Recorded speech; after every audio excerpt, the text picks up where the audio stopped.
Hello, and welcome to Liberty Starship. This is the show that goes beyond your typical terrestrial politics.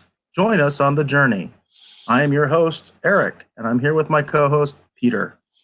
Today, we're going to be talking about a variety of subjects, and we wanted to make sure that everyone that is tuning in is aware of that our show is centered on trying to get beyond your typical sound bites, your typical talking points, and promote liberty.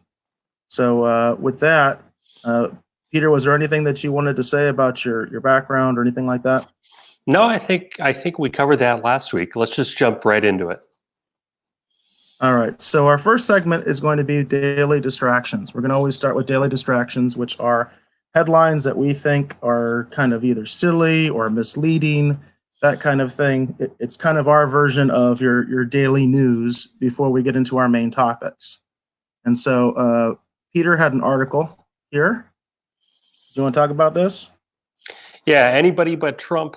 The evangelicals who plan to vote for Trump. This was on France 24, and if you follow the Drudge Report, as I do, this was one of the top stories, or it was one of the above the fold stories, and you can tell, the implication is Texas evangelicals are voting against Donald Trump. Now you read into the story, and you find that it's kind of misleading.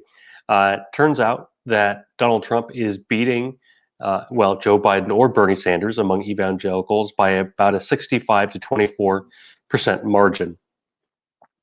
So I suppose that's 10%, 10% undecided. That's a huge, huge margin. And so to suggest that he has a problem with evangelicals is absolutely ridiculous. But that's the point. This is a thinly disguised political advertisement. The very idea that this is relevant, that Donald Trump has a problem with evangelicals, is absurd.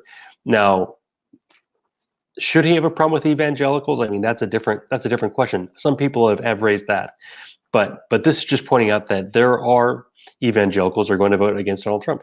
Well, okay, and they're going to be black voters who vote against Joe Biden or against Bernie Sanders in November. If Trump wins 30% of the African American vote, that would be huge. Okay, that's a story. But if African American voting patterns are in line with previous years, that's not a story. So this is a dog that's not barking. It's not even the dog that didn't bark. This is a nothing story from start to finish.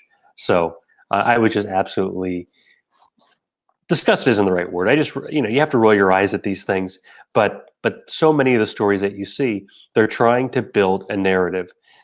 They're not trying to tell you the news. They're not trying to inform you. They're trying to tell you what to think, and that's all this is. They're trying to. They know you're probably not going to read the story. You're not going to read past the headline. The implication is the president's in trouble. Ooh, maybe you should vote against him too. Maybe you should be discouraged. So, yeah, just And nothing you bring story. up a good point, which is one of the reasons that I wanted to do this segment, the daily distractions, is that the truth is, well, I think it's been the truth for a long time. A lot of people only read the headlines of an article; they won't get into the meat of it. And Mm-hmm. what happens a lot of times is the articles will even contradict the headline, and that's infuriating when they do that, and Right, it's pretty common. and this article basically does.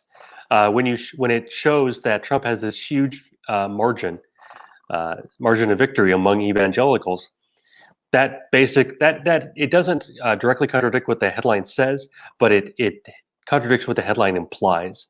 The story is not at all what they want you to think. So And this is actually from France, right? France 24, is that right? France 24. Clicking around, it looks like it's all English language.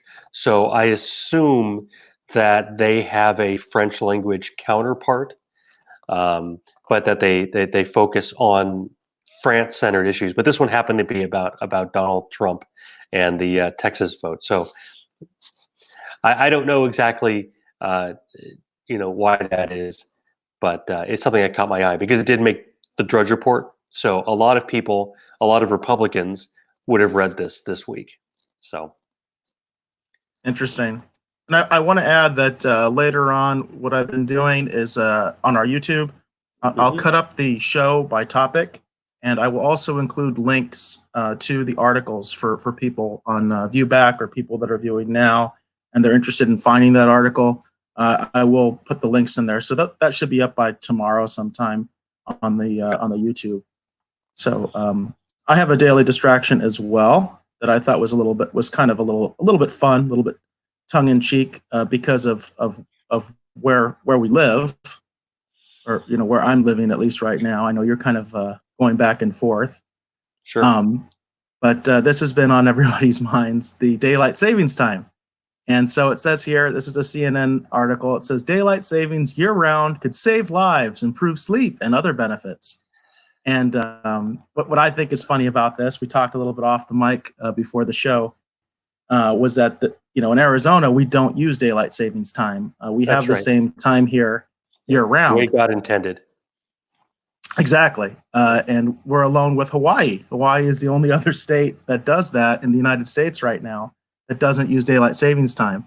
So I just want to say, Arizona and Hawaii were obviously way ahead of the curve on this issue because we don't use this. Although it does affect us. For instance, it affected us today because we base the time that we start on Eastern Standard Time. And for people that are not familiar, what happens in Arizona is yesterday, Arizona was Mountain Standard Time. Today, it's Pacific Standard Time. So basically what happens is instead of being 2 hours off sync with the East Coast, now we're 3 hours off sync with the East Coast.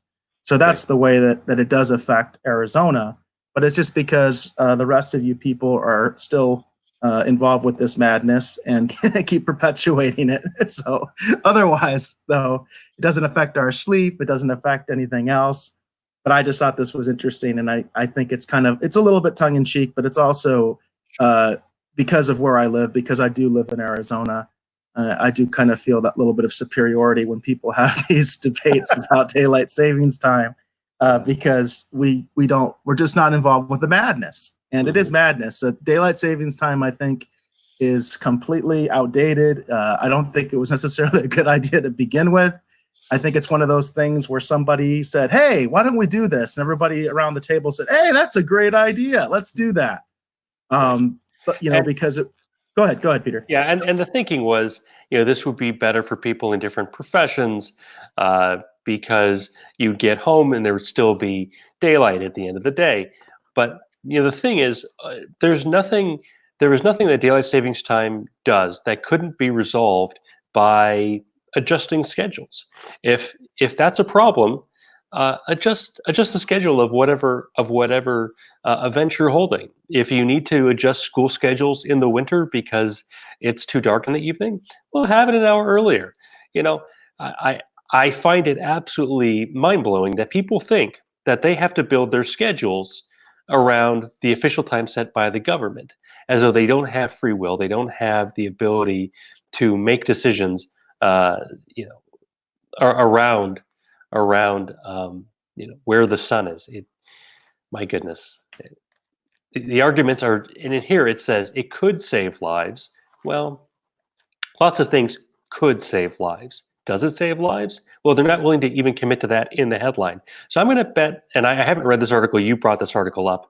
I'm going to bet when you dig into this article, you find that there's not much evidence, but it could be. And if we run enough studies, we can p-hack it. Something to get into a scientific journal, something has to have a 5% chance, or 95% chance rather, of being statistically significant. So there's a 5% chance or less of it being just a statistical fluke. So if you run 20 studies, you should get, that the math doesn't actually work that way. But if you run enough studies, eventually one of these will look like it's statistically significant. And in my research, I found that Americans don't like it. Yes, I do not like it at all. I didn't like waking up an hour earlier for my morning meeting this morning.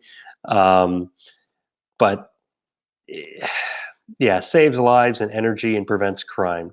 Well, maybe, again, the headline says could. I think that I think he's putting way too much stock into this. Yeah, it's interesting. I mean, so he has these kind of five.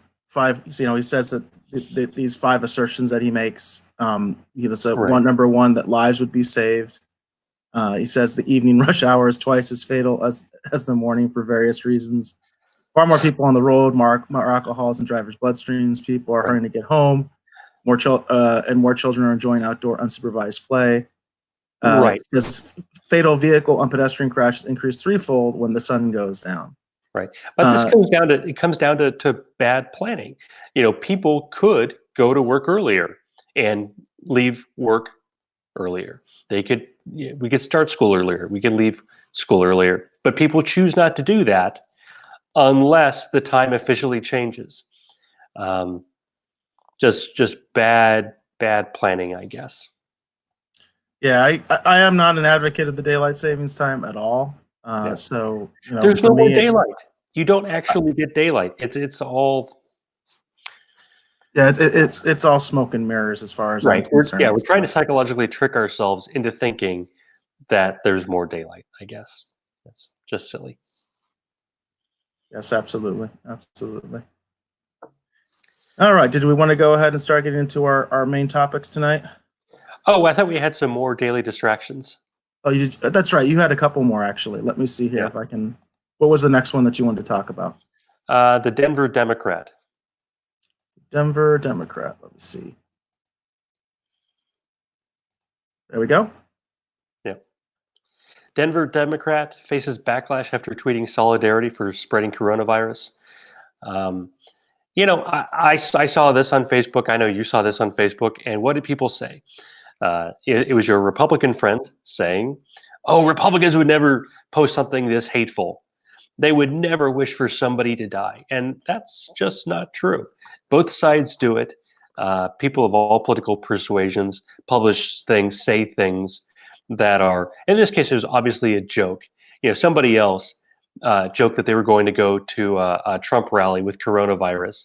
And she tweeted in response, "Yeah, solidarity," which is something that probably more people I'm gonna guess more people on the left, on the right, get the reference there. That's sort of sarcastic, tongue-in-cheek way of saying yes, that she really didn't mean that she wanted somebody to do this. But just the amount of outrage over this, the fact that this was on Fox News, this was all over, especially right-leaning media. Yeah, these people are sick. Oh, come on. If we want to go through Donald Trump's Twitter feed, has he ever said something that might be offensive, something that might be over the line? Gee, I can't think of anything. My goodness. For one of the Trumps to basically make an appeal to political correctness here is absolutely laughable, and we should laugh at them. Yeah, look at the overuse of emojis. Does that look sincere to you? That is absolutely 100% sarcastic. Right. Yeah, I can see that. The little laughing things. Right.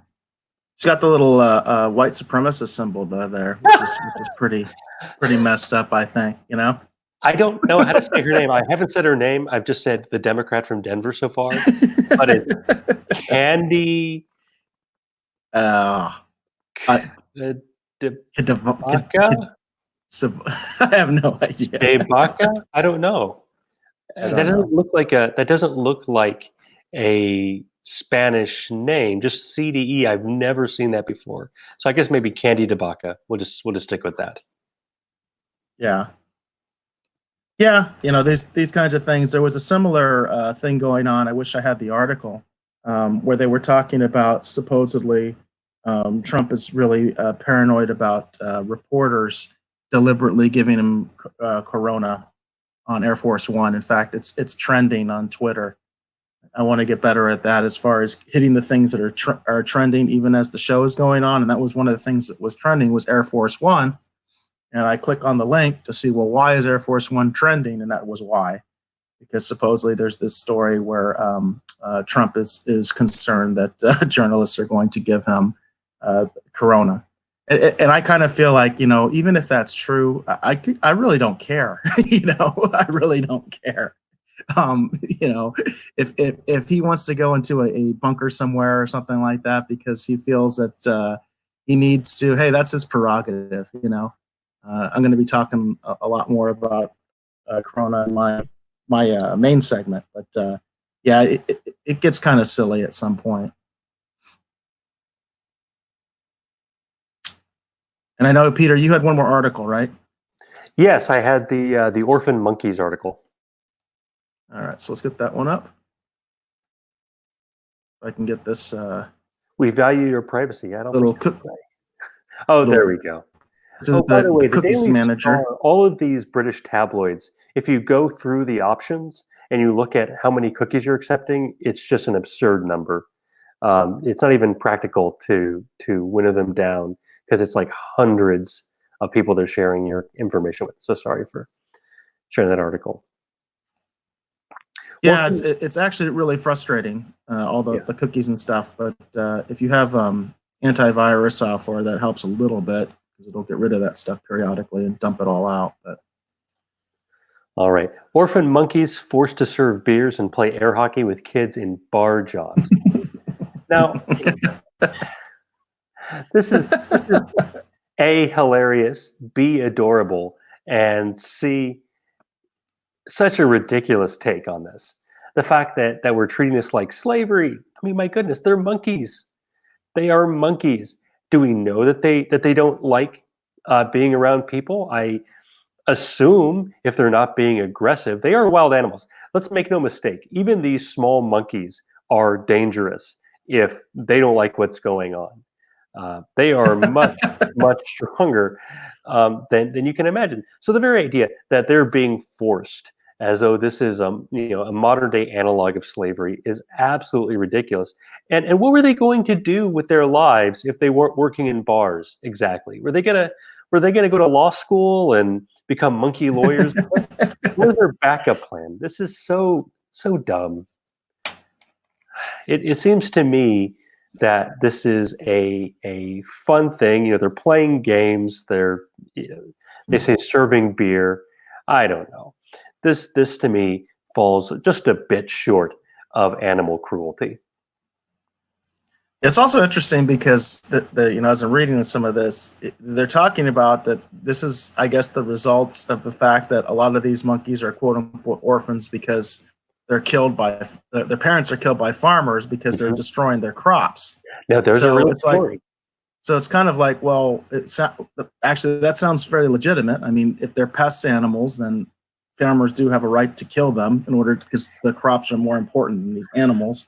But at the other side of it is, well, what do you do with the quote unquote orphans? Well, at least they're doing something with them and they're not slaughtering them, right? So sure, it's a real dilemma because we don't want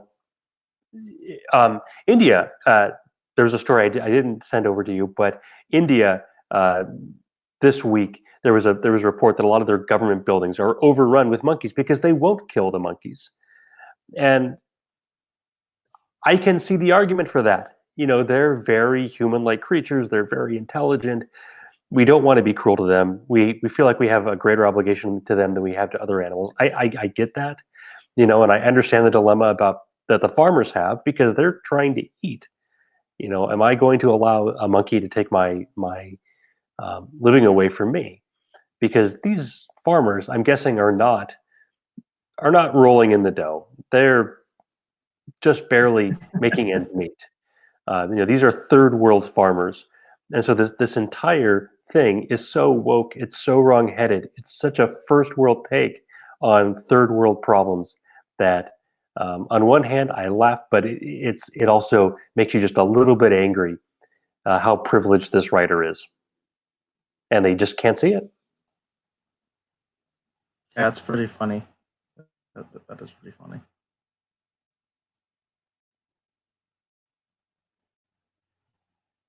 All right.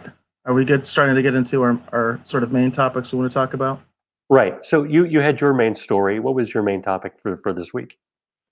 Well, mine is basically a follow-up from last week. I think that this is something that just is going to have to be addressed for the near future, at least, if not for the long-term future, because we really don't know how long this is gonna last. And it's coronavirus Unfortunately, versus yeah, liberty.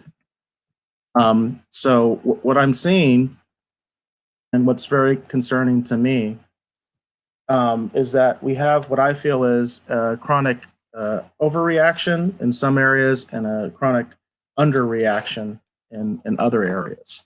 hmm And specifically talking about some of the overreaction. We have a rather disturbing headline here that everybody's going to be wanting to talk about and is going to be concerned about, which is the situation with the stock market. So yeah, this is from CNN Business. right.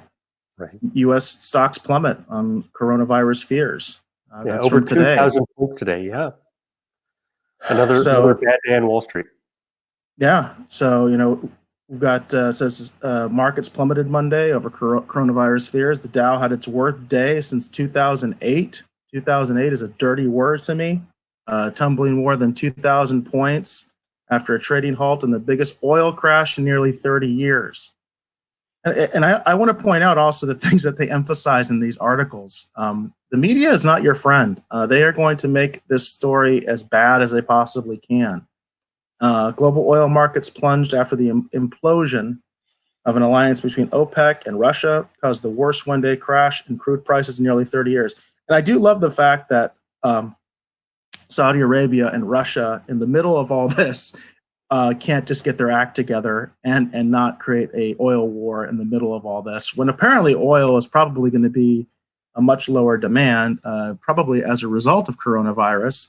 It's nice to see that these governments can't get their act together and never will. So, I mean, that's just, I guess, the way it is. And it says European and Asian markets closed lower as well. So this is something that a lot of people are concerned about. I'm very concerned about it, simply because I do actually use a 457 to supplement my own income. And I can see the daily losses that are occurring on my account. So that's a case where I would say we're having, I think, a massive overreaction to Corona, where the stocks are plummeting like this. Again, I don't think Saudi Arabia and Russia are helping the situation. I think they made it worse with their little oil war that they're having right now. But at the same time, I think we're looking at a huge overreaction there, because it comes down to uncertainty. People don't really know what's going to happen. And so then you get a kind of a sense of panic that happens because people are not sure what's going on. And that's, I think, where the government can have a really positive role in providing good information and things like that. But right now, people don't feel like they're getting good information. I'll give you a good example of this, and I think that this is a fair point to make. When you talk about masks, right now the government says, well, you don't need masks. Masks aren't important, and that's what that is basically kind of a half truth. Masks aren't going to necessarily help you in your day-to-day life as you're walking around town and things like that. That's not where the masks are really going to help you, but they're very important if you become sick. Now, And why if is you that? Because you were a first responder. Why would the masks not help you as you're walking around? It's not that they won't necessarily help you. hmm The issue in particular with Corona is that the particulate of Corona is too small, even for an N95 mask. hmm That's something that this is something that the scientists are saying. This is through testing and all that. They're saying So, the coronavirus is small enough that it can pass through the N95 mask. wow, So I thought the N95 was like the professional one that kept you safe. no, I mean that's not true, because the N95 mask is basically, it's your industrial mask. It's the Mhm. mask that's most commonly used, in a large scale to protect people. But where do you see N95 masks sold in large bulk? It's at Home Depot and Lowe's. You know what I mean? Those are the places that sell N95 masks and have been selling them for a long time. If you go to Walgreens, yes, they'll have some. Well, now right now they won't, but they used to have some N95 masks. But they sell a lot of the surgical masks. Hmm. Now, the real value of both of those masks, okay, is in people that are already sick, and it can help when they're coughing and they're sneezing and all that kind of stuff, and it can help them from spreading the illness. So what I'm trying to say is, when it comes to the mask, the masks are a good part of your emergency kit, and kind of an essential one. In particular, if you live with anyone, because if that person that you live with becomes sick, you're going to want to have that mask for them and yourself, Hmm. because it does reduce when. In other words, it's reduced. It's most effective when both the caregiver and the person being cared for both are wearing the masks.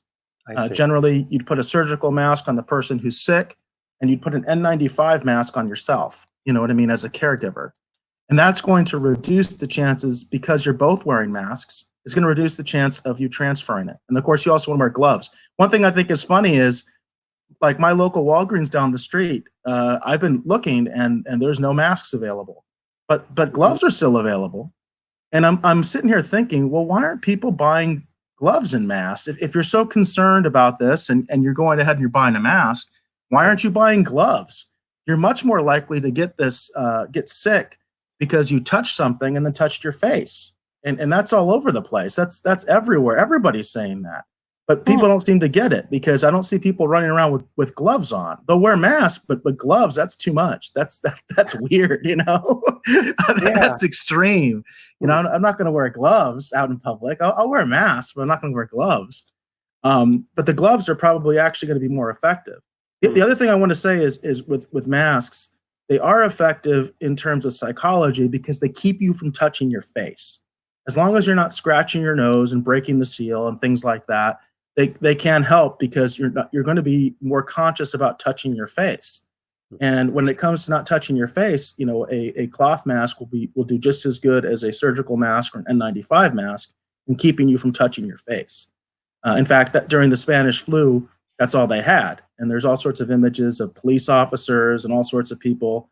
There's all sorts of images from the Spanish flu of 1918, where you see people wearing those cloth masks. In fact, my understanding is that's one of the reasons that it became so popular in Asia, is because in Japan, they started giving everybody masks during the Spanish flu of Mhm. 1918. That's how it kind of got ingrained in the culture. That's why you see a lot of Asian countries where they do wear the masks. But yeah, I just think again, it's a half truth, and that's the problem. Is when people see those half truths, they start to lose faith in their government, because instead of the government saying, "Hey, we've got a real shortage of masks, and this is really the good uses of them. So if you're not going to use them for this or that, please don't buy them." You know what I mean? Right. It's a good thing to have, again, because if you get sick, you should definitely have one on. If you have to leave your house, you shouldn't really be leaving your house if you're sick. But if you are, you have to, because some people are going to, especially if they live alone. And the fact of the matter is, most of the people that get this, they're talking 80%. 80% of the people that get this will have only mild symptoms. That's 80%. That's Mhm. data coming out of China, where we have the biggest outbreak, where we have the most data. So they're saying 80% of the people that get this are going to have mild symptoms. Now, That's now, good news. now yeah. And one of the things that I also find interesting is, when you talk about experts and they're talking about what's going on, they're talking about numbers. You have to realize that these numbers are not correct. And the reason they're not correct is because we know that a lot of people that get this do not become systematic. So unless they're in a cluster, they are not going to be tested ever. They're never going to be tested. You're never going to know they had the coronavirus. There are people, I almost guarantee you right now, that have the coronavirus and don't know it. Mhm. And they're treating it like the flu, and they might not even have to stop going to work. They might just be a little off. They might just be feeling a little achy. They might just be feeling a little touch in the back of the throat, or they might not feel anything at all. Mm. That's the science that we're already being told, that this virus can be asymptomatic. You do not get any symptoms. And how would you know if a healthy person, a relatively healthy person, gets this? The chances are they might not even get sick. And the issue is that they're going to be spreading this to the more vulnerable populations. And that's where I want to get to the underreaction. As I'm talking about a little bit of the overreaction, the underreaction, I think, is that we are trying to spread this very wide net, Hmm. as if the entire population is going to die from this, which is just not true. When the truth is that we have vulnerable populations, people with compromised immune systems, older people, people over 50 is what we're looking at right now, as far as the data that I've seen. People over 50 are much more affected by this. By the way, great news is that children seem to be very under affected by this, which is great news. But older people and people with compromised immune systems are at risk. So my thing is, instead of putting this wide net out and putting millions and millions of people into quarantine like we're seeing in Italy, which I think is going to be a disaster. We'll see if that works or not, but I think that's going to be a Well, disaster. I think Um, that's an admission by the government that they're completely overwhelmed. They don't know what to do. All they can do is put the entire country under quarantine. They're canceling soccer games. What does it even mean to put the entire country under quarantine? I guess it means they close the borders, which well, I read an article where they talked about it's not exactly what you might think, and that's also why I say this is the overreaction that's ineffective, because Mhm. what they're doing is they're closing things like gyms, public swimming pools, they're canceling sporting events, they're canceling large scale events. It's not as if you can't leave your home. They're just telling you, they're recommending that you not leave your home. If you engage in some of these activities, you can be arrested and fined. You know what I mean? So these are Yes. essentially going to become black market activities. If you want to have a public soccer match, that's going to be a black market activity. But it's they didn't close things. They didn't even close things like restaurants, for instance. Restaurants, the Hmm. last I heard, are still open. If you go to a restaurant, you're supposed to have something like a 5 feet square around you. You know what I mean? Of Mhm. no contact with other people, which I don't know exactly how that works with your server and all that kind of stuff. It gets to sound silly. The logistics of it are silly. And I brought this up last week. The reason China is able to do what they're able to do is because they have two things the rest of the world doesn't have. They have both capability and will. Okay. And what I mean by that is capability comes in the fact that they have the logistical ability and the wealth to implement things like this. And when I say will, it's because they are a tyrannical regime that can basically do whatever they want. It's a police state. Mhm. I brought up that there's this situation that they have there where there was there's an RN that I follow, and I'll put a link to his YouTube when I edit these on YouTube. I'll put a link to his channel. But he talks about he's a RN educator, so he goes around the world and teaches other RNs how to be RNs, and he has some connections in China, and he talked about a email he got from boots on the ground where someone described what it's like to go buy groceries in a quarantined area in China. Now, first of all, they can indeed go out and buy groceries. Mhm. So what happens is they have 3 checkpoints at least. They have one checkpoint when they leave their apartment building, which is the party official. And I mentioned this last week. I didn't realize there's a party official living in their apartment building if you're in China.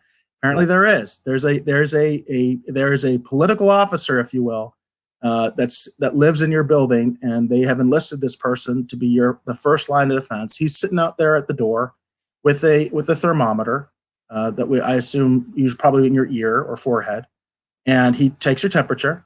Then you will have at least one police checkpoint that you're going to hit, and then the supermarket itself will hit you, which means you're going to be tested 3 times. 3 times going, 3 times coming back.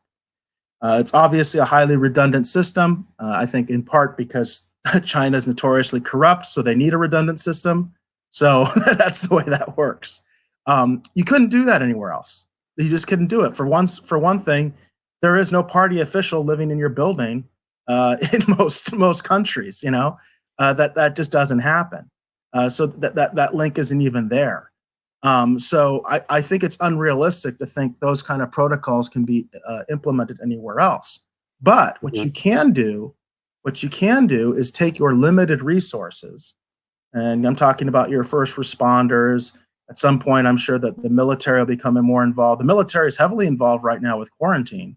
When we talk about quarantining people from these cruise ships or flights, they end up on a military base. That's where they're quarantined. So the military is already involved with this. Is that happening in the United States?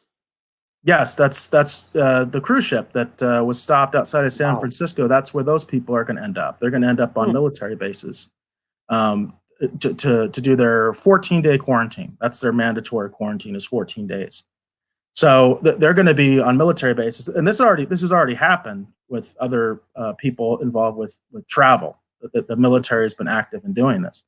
But my point is the military, law enforcement, fire, all your first responders are of a limited quantity, and they themselves can get sick. And once they themselves get sick, they will spread the sickness. So you have to focus there. Focus on your first responders. Make sure that they have proper equipment, proper procedures. That includes procedures for dealing with them being sick. You know, a lot of first responders will work sick. It's part of their mentality, and they don't think a whole lot about it.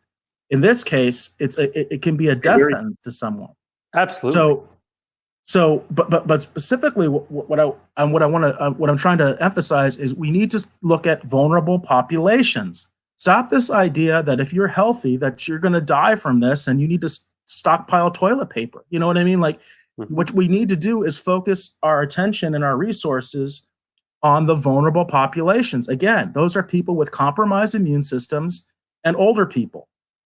Over 50, the more over 50 you are, the more at risk you are. So the thing is, you have to look at those vulnerable populations. I mean, the outbreak in Washington happened at a nursing home, and that really gets to me because I have an elderly father in a nursing home, and that's the place that needs to be protected. That's the place that we need to have some safeguards. That's the place where we should be focusing our efforts. Hospitals, we should be focusing our efforts, because hospitals could become a breeding ground for this, ironically. You know, you don't necessarily want to go to the doctor right now if you're sick, honestly.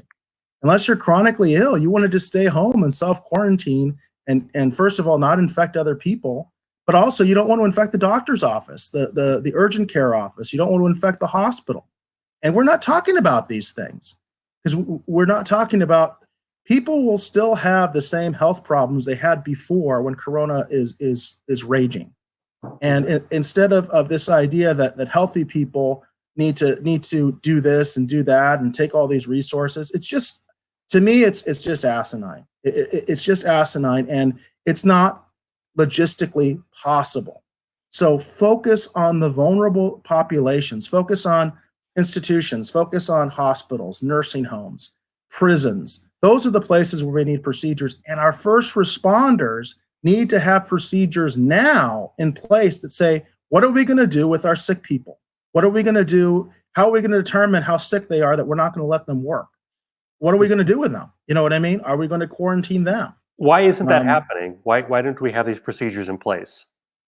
I think it's because people are just putting their head in the sand. I mean, I really think that there's, again, I think that there's a chronic issue of overreaction and underreaction and nothing in between. And it goes back to one of the reasons that we're doing this show, which is this sort of this binary political thinking. You know, I'm not talking about gender here. I'm talking about binary thinking when it comes to politics. Yeah. And everything is yes and no and right and wrong, and there's nothing in between. And you guess what? The truth is, with the way things are right now, with our binary political system, our binary culture, as it were, both sides are very often wrong. Both sides are very often wrong.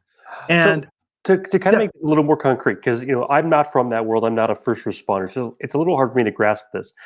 Would the city council or the mayor, or who, in your ideal world, if we had a more nuanced policy, who would be making this policy? What would that look like? How would that happen, Eric? Well, in a federal system like our own, the ideal situation is that the federal government is providing guidelines, and then they're implemented at the smallest level possible. And that's what's going to happen regardless. Because, again, we talk about logistic capabilities.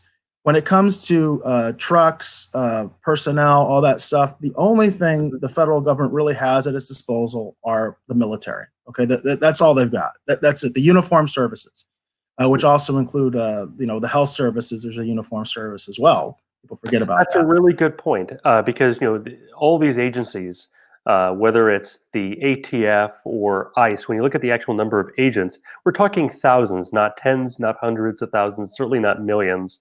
And this is not the kind of problem that can be solved by a few dozen or 100 or even a few thousand people responding.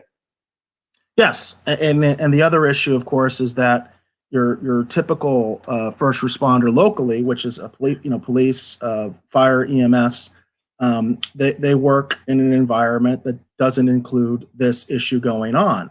So they're not necessarily don't necessarily have the numbers where they can actually respond to these kinds of situations adequately on their own. That's why you have things like CERT, for instance, what the fire department has, which is a civilian auxiliary, essentially, that the fire department has, which is a fascinating history, by the way, because this actually started in L.A. and then it was a program that they liked, and then it was adopted nationally. But I'm not hearing anything about, for instance, the fire department saying, "Hey, we got to get our CERT people ready." You know what I mean? We got to make sure they got some PPE. We got to make sure that they're ready to go. Here in Maricopa County, we always had a very strong posse, for instance, with our sheriff's department.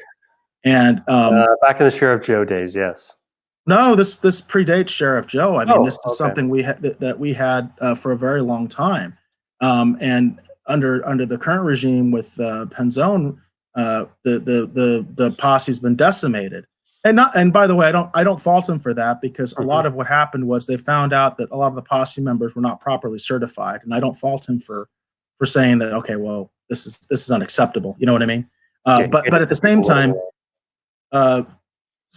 organizations like that are very helpful in a crisis like this. But again, with first responders, you have to have procedures in place to deal with people being sick, and think of it in a way that we don't think of it typically, because again, I will tell you, in the culture, people will go to work sick. It's not an atypical kind of thing. And they won't even necessarily wear a mask, and they have access to masks. You know what I mean? Because they don't necessarily want to call attention to themselves. So because that was one of the things that I noticed a lot was, for instance, if we had somebody with tuberculosis, that's an airborne disease, right? And you realize they had tuberculosis, one of the first things you do is you put a mask on them. You don't necessarily, everybody doesn't put a mask on themselves. You put a mask on the patient, and that's something that's very, very, very typical. And you're talking about an airborne virus there that can be very serious. So that's the proper procedure. But the issue is, again, when you're talking about your first responders, they have to be able to understand. They have to be able to understand that they need to have procedures in place that are different than the typical when it comes to their own people being sick, because they're going to be the method of transmission if we're not careful. That's kind of the last thing I want to say about that. Okay. Well, that's a lot of good information. You started about with the topic of coronavirus versus liberty, that these crises are really hurting our freedoms, but it seems to me that it's not the crisis so much, but the fact that we absolutely lose our minds, and we're not able to coordinate in a sensible way when these things happen. We just don't know how to respond, and so the easiest thing to do is to overreact. Absolutely, but I will say I also think there's underreaction, and like I said, that's the example I give with the public safety, and they have to deal with that, and they're not. And right now, I don't think they are. I really just don't think they are. All right. I wanted to talk a little bit for the next topic was everything that's going on with Tulsi Gabbard. The fact that she's still in the race. You have a lot of Democrats that don't trust her. She's not going to be in the debates, and it's just amazing that we spent how many months wringing our hands over the fact that there are no female candidates in the race, no credible female candidates or women of color. You had Kamala Harris. She went out very quickly. She flamed out so quickly because she spent too much money, and basically her campaign could not sustain itself. They couldn't continue to run ads, run a credible campaign. What happened to Tulsi? Indeed, yeah, she's asking for money. She wants her money. Send her money, or else she can't continue to run. But it seems to me that she's running a pretty slim campaign, unlike Kamala Harris. Elizabeth Warren, She went out because basically she's a liar. People know that she's a liar. She lied about Bernie Sanders, said, and then she had the audacity to have that hot mic moment with him on stage after the debate where she said, I think you called me a liar on television. It just oozed disingenuousness. It was the most cringy thing I've seen all year in politics because I think she really believes that we bought it. I think, but of course, that's why she's out of this race because nobody bought that Bernie Sanders was bad mouthing female candidates. So you still have Tulsi in the race. She has now won 2 delegates, which isn't a great total. Elizabeth Warren has more. Amy Klobuchar has more than that, but she's still in the race, and I think she's a valuable voice. We've talked about this somewhat. There's a lot of people who are on the right who see a lot of things in Tulsi. And I think that's led to the impression because she's on Fox News, because she talks to people on the right, she can cross the aisle, that she's right of center. And that's just not the case. She is a liberal, not a classical liberal. She's not a closet libertarian or closet conservative or a Russian asset. She is an honest to goodness liberal. And I think that makes her stand out in this race. So just to kind of go over some of her positions, she says our right to on privacy on the Fourth Amendment. She says our right to privacy guaranteed by the Fourth Amendment is threatened by overreaching intelligence agencies and big tech monopolies that falsely invoke national security interests to take away our civil liberties. So look at what she's doing there. She's going after, big tech, the monopolies, which typically on the right, you have some people like Josh Hawley who are talking like that, but that's not the kind of thing that we've heard. Usually, Republicans are very business friendly, they don't want to attack business. And here she's right out of the gate. She is saying, we're not going to allow these monopolies to take away our civil liberties. She mentions national security. She's not buying the argument that a lot of people on the right push, which is that we need to surrender our liberties in order to be safe. We can be safe and we can have civil liberties. There are times when we need to take action. Then you get a warrant. That's why we have a system. That's why we have these processes in place. That's why we have due process. And so I think she's just talking truth there. And I'm glad that she's saying it because you're not going to hear many Republicans. That kind of sounds a little bit like Rand Paul. But basically, when the Republicans get together and they craft a bill, they draft a bill in Congress,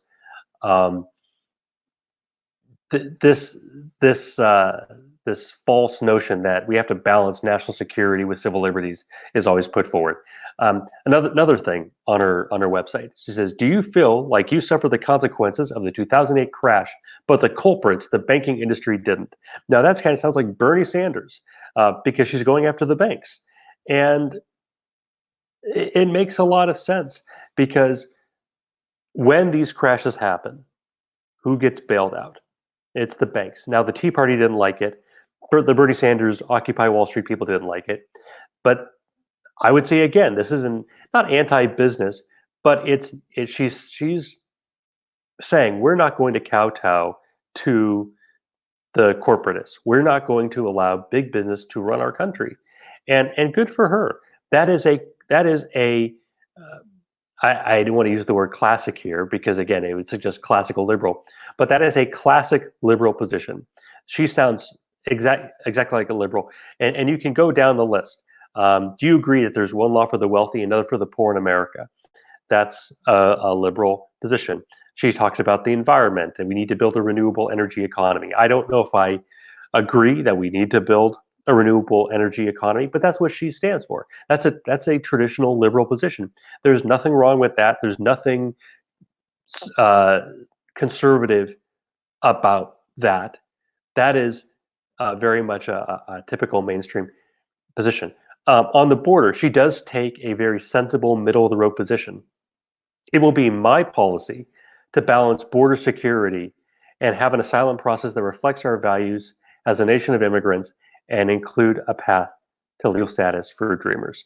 Now, We know the current occupant of the White House isn't a big fan of the Dreamers. But she's taking that middle path. She's not a closet conservative. She's not a closet Republican. Democrats should be giving her a chance because you can go down all of her policy positions. She is a liberal. She's a sensible liberal. She's not saying that we need to nationalize half of the economy. She's not saying we should give socialism another chance. She's just someone who believes in civil liberties, who is left of center on social issues, on economic issues, on the healthcare issue. She's left of center. Um, but the Democrats won't give her the time of day because the corporate media tells you who is mainstream. They're telling you who is worth listening to. And when she was going on the attack a few months ago, saying that the DNC is rigging this process, absolutely. There are three candidates left in this race for the Democratic nominee. And one of them is not going to be on the stage at the next debate. And that's Tulsi Gabbard, because they don't want you to hear from her. They don't want you to hear from Andrew Yang. They don't want you to hear from anybody except for the approved menu of acceptable candidates.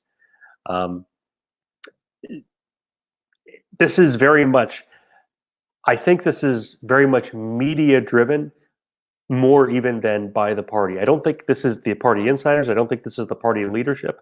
I think the media is afraid of Tulsi Gabbard because she has her own narrative, she has her own story, and she's not just towing the line for the press. She's not going along with the story. And if there's one thing that we talked at the beginning of the hour about how all of these headlines, it's about creating a narrative. It's about they are telling you a story. They are telling you what to think. They are telling you what direction we should go as a country. And so when you have somebody who's a little heterodox, it's really hard for them to make headway. They did it to Bernie. Bernie has broken into the mainstream. He has a lot of friends in the media now, more than he did in 2016. But still, the media doesn't like him. But Tulsi's not going to be on the stage. And here is what the Democratic spokeswoman, Xochitl Hinojosa, had to say. He said, voters need to be we have two more debates. Of course, the threshold will go up. By the time we have the March debate, almost 2,000 delegates will be allocated. The threshold will reflect where we are in the race, as it always has. And that just gets right back to what's been going on, which is that the Democratic Party leadership has handpicked polls to tell you, oh, these are the real polls. These are the polls you should listen to. These are legitimate polls. Because they were using the polls to determine who would be in the early debates before the delegates were allocated. And they simply excluded all of the polls that showed Tulsi and Andrew Yang and everybody who wasn't on the approved menu. They excluded those polls to keep out those candidates. I understand they don't want to have 20 people on stage. And they had the undercard and the overcard, and I think that was ultimately a good way to do it.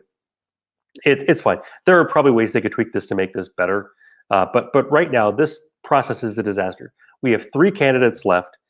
There's nothing wrong with having three candidates on stage, and especially when she is an independent voice, the only woman, the only person who's not an old white man. It just makes sense that the Democrats should try to include her, if nothing else, simply for the optics of it, simply because they should be trying to demonstrate that they are more inclusive, not less inclusive.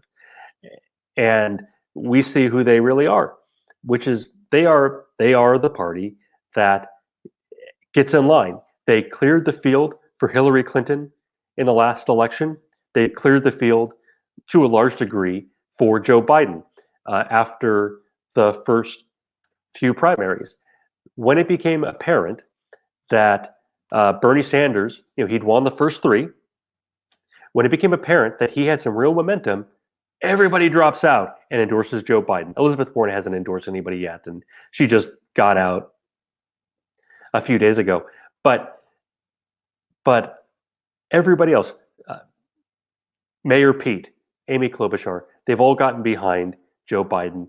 And this used to be the way the Republicans operated, but it seems now that this is the way the Democrats operate, that they get in line, and you're not going to see these breakout candidates like Barack Obama in 2008. And even he was promoted by the party. He was given the 2004 speaking slot. So clearly he had been groomed, but I think they wanted for him to wait his turn so that Hillary could be president. And that didn't happen. It didn't happen. And then in 2016, she's just too old. People don't like her. Maybe she could have won in 2008. I think she could have won in 2008. But it just wasn't in the cards for her. So she's missed her opportunity. My point being, I think Tulsi is a legitimate candidate, should be treated as a legitimate candidate. She should be treated with a lot more respect than she's been treated. And this process is an absolute joke. And speaking of process, there's one thing that I wanted to talk about where I strongly disagree with Tulsi. And I mentioned before, healthcare. There's a lot of things I disagree with her on, but I think she is a serious candidate. She tweeted, "Voters need to be confident that our vote is what will decide the nomination process. The candidates with the most delegates at the end of the primary should be our nominee, even if he or she is short of the majority. Hashtag Dem debates." Well, I'm sorry, but if Joe Biden or Bernie Sanders ends this nomination process with 45, 46, 47% of the delegates, that's not good enough. We need to have a majority. I think it's very important. Now, that's getting really close, right? If it was 49.9%, that's really close, and maybe you're just splitting hairs there. But what I think this gets at is this process of how we choose the president was meant to be more of a discussion. It was meant to be more of an iterative process. And you kind of have that with the staggered nominating states, where you have a few small states, and then you have the Super Tuesday. And then on November 17th, we're going to have a slew of new states. And so it gives us some time to sort of have this discussion, winnow the candidates. But I want us to respect the fact that we are electing delegates. We're not just voting for the nominee. And so if we can't come, whether it's Republican or Democrat, if the party cannot rally around a single nominee, and I think Joe Biden's going to get the majority here, but if the party cannot decide in the primary and the winner has 35, 40% of the delegates, you should go to a brokered convention. And I think more voters should be open to that possibility, because having a discussion is a better way of selecting. This is such an important election to say that you just need to fall in line behind, we need to vote for Joe Biden. Why? Well, because he's the leader. We don't want to be divided in November. If we don't decide our nominee in March, we want to have enough time to be unified as a party. And that's completely wrong.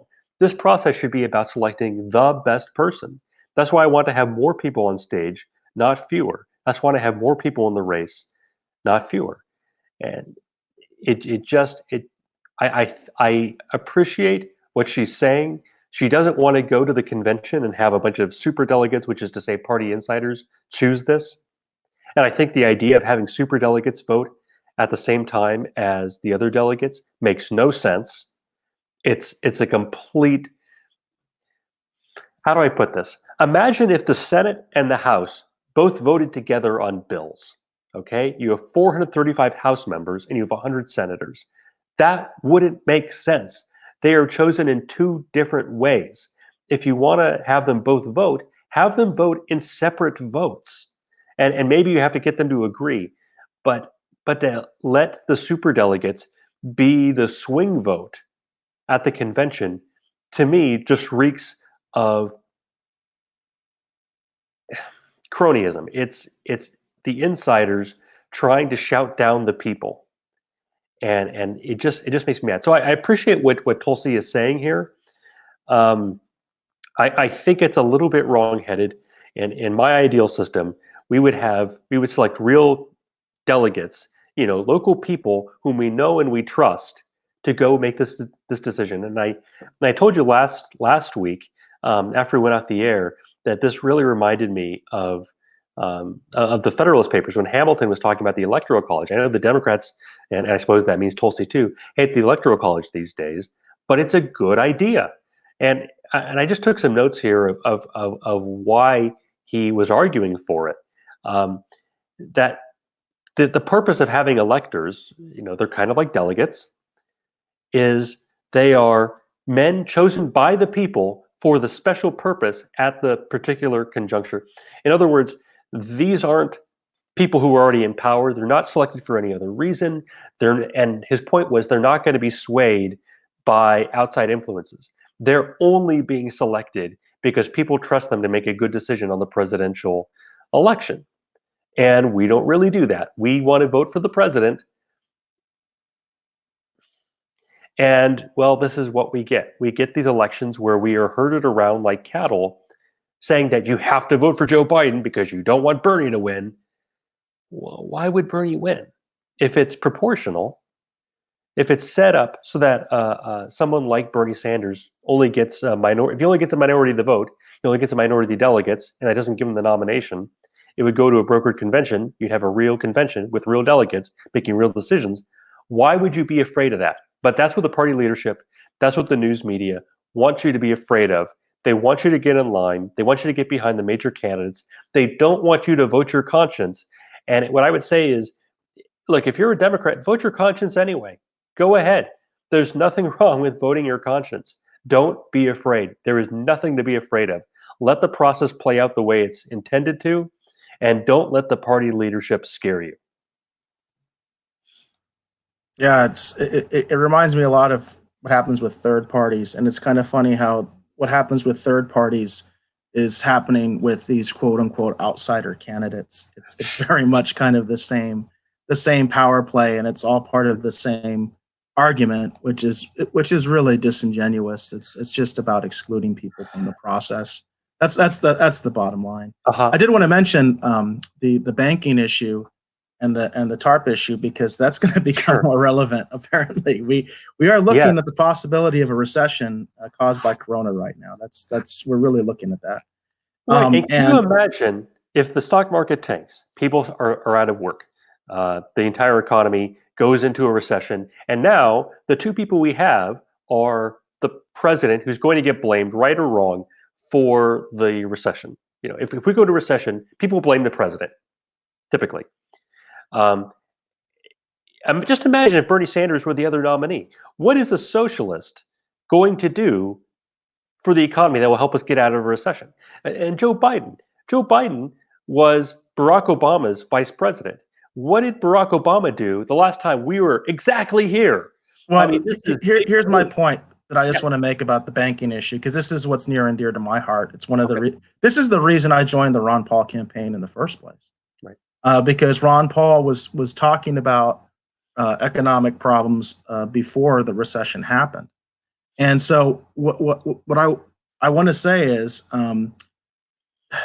people look at the same problem through a different lens. Mm-hmm. And this happens a lot I think actually with libertarians and Democrats specifically. For instance, I would say Tulsi is an exception, but I think a lot of the Democrats' anti-war wing is disingenuous and useless, and it's used for political reasons. But I'd like to push regarding the bank. I just want to get the bank thing. Sorry.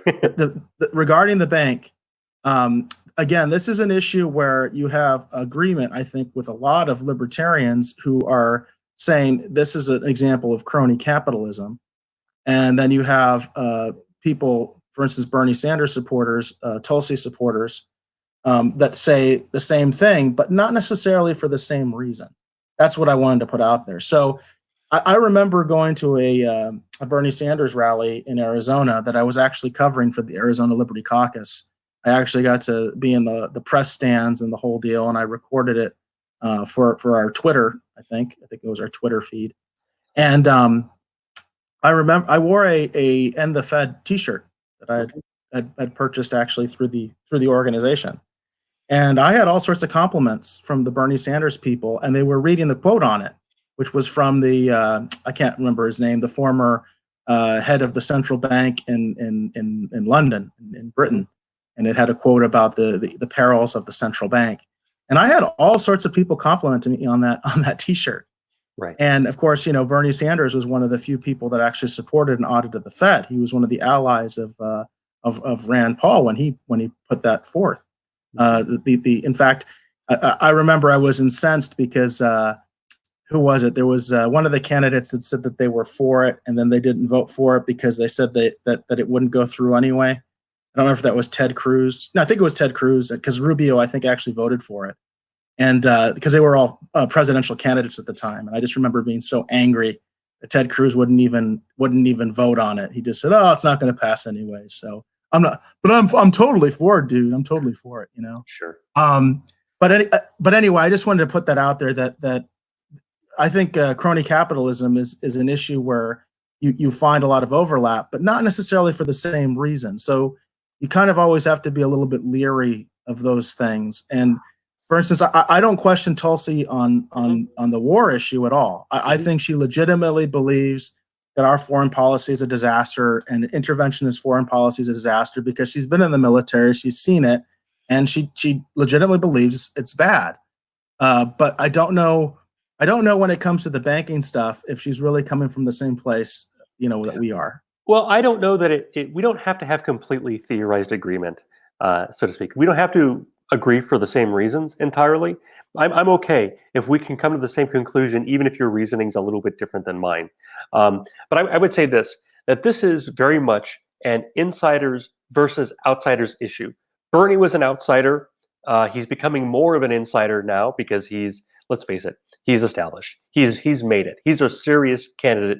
The media takes him seriously. Tulsi is an outsider, and they're both running hard against the banks. Whereas the people who are inside, the Michael Bloombergs, the Joe Bidens, they're in favor of bailouts. They're in favor of the corrupt banking system, and basically, let's help out Wall Street and hope it trickles down to Main Street. And that's a completely wrong way to respond to the situation. We need to look at why we keep having these structural problems, why they keep recurring, and the answer isn't to bail out the people who are inside. But of course, the people who are inside, they're going to help their friends. They're going to help their donors. They're going to help the people who have helped them. It's classic crony capitalism, and that's what TARP was. And remember, there were two sections of TARP. George W. did one. He did the first TARP, and then Obama did the second one. And that's my whole reason for saying the binary political system is crap. I mean, you got the same thing with both parties, and nobody. I've always said in that election, if John McCain had just lied, because I don't think he even knew what he was talking about. If John McCain had just lied and said, you know what, this TARP thing is just a bad idea. I just don't like it.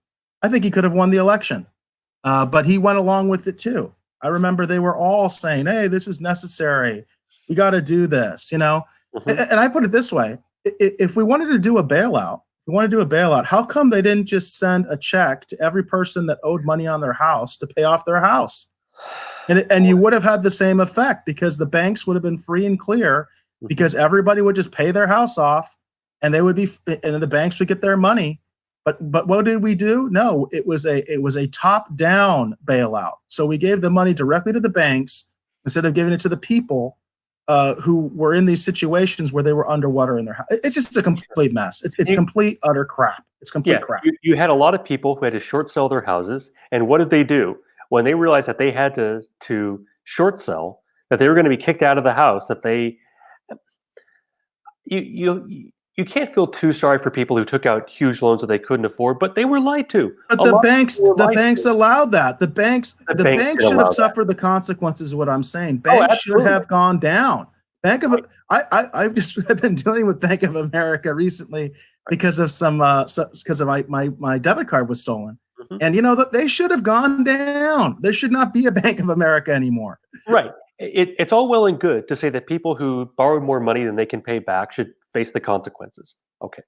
But isn't that doubly true for the banks who have a lot more information? They do this for a living, but they face no. And they manipulate markets because they're big enough to do that. So it's just it becomes a kind of almost a cyclical argument at some point. But I'm just trying to say that as far as the banking issue goes, there is some overlap. You're right. There is some overlap, and that's a good thing. But you're not going to see it from someone like Biden or anybody like that. So here's what's interesting.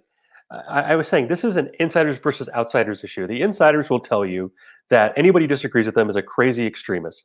But this isn't about extremism versus moderation. It's not like Joe Biden and John McCain and George W. Bush were in the center. They are outside of the mainstream on this issue because the people don't support it. The voters at home are furious that this game has been played over and over again, and that the homeowners get the shaft, but the banks get the bailouts. That is just obscene. Trump is a populist. He ran as an outsider. So what is Donald Trump going to do? I think we haven't seen yet what his response is going to be. Right now, we don't know what the fallout is going to be. Nobody's talking about a bailout yet, but I think in a few weeks, we're going to see that things are going to be in motion. We're going to see the banks getting into trouble. The best investment I made, and I'm a little embarrassed that I did this, but after the crash, I invested in banks because I said, they're going to get the bailouts. They're not going to go out of business. They're going to be doing pretty well over the next few years. And it absolutely was true. They came back in a big way. But is Donald Trump, the outsider, the populist, is he going to be able to push for a bailout? He might not. I don't know if his coalition, the Republicans, will do almost anything Donald Trump supports. Right? He is the Republican Party right now. He's not just the face of the Republican Party. He is the Republican Party. Is Donald Trump going to push a bailout? I think that would be very politically difficult for him. I think that he's going to do something, and maybe it'll be tax cuts. Maybe he'll be pushing for rate decreases. But bailing out the banks, I think that would be very damaging for his brand. And if I think there's one thing that would doom him to massive double-digit losses in November, it would be a bailout. No, I could see that, but I could also see him doing a bailout. So we'll just have to see what happens there. I think I would kill his electoral chances. So it's my point is it's a hard decision for him to make.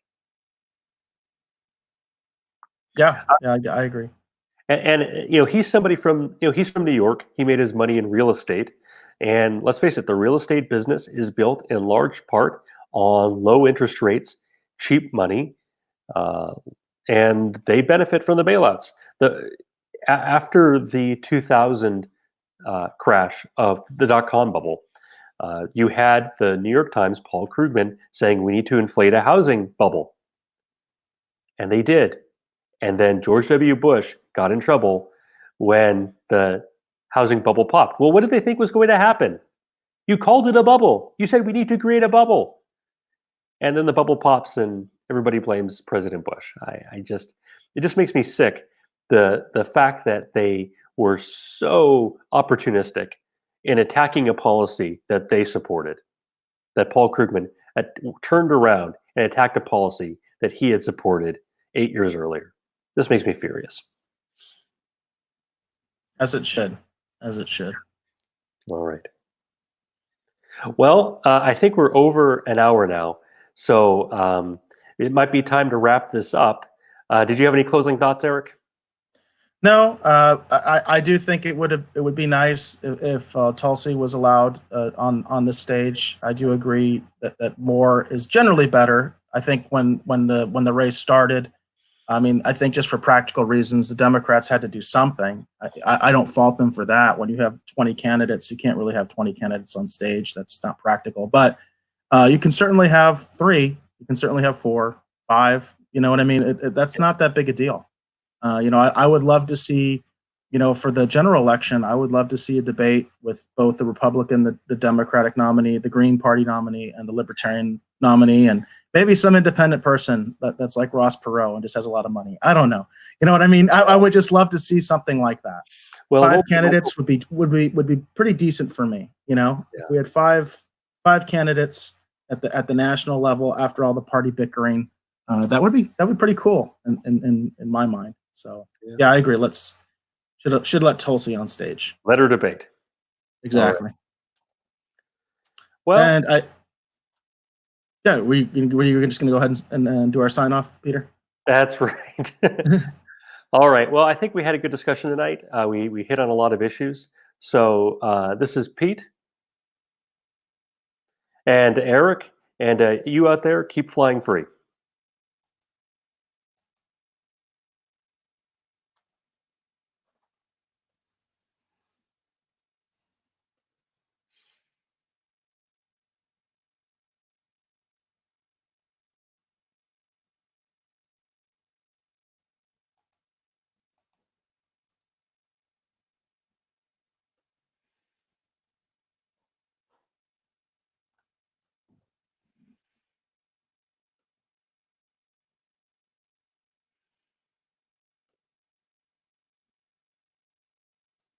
Eric, are you there?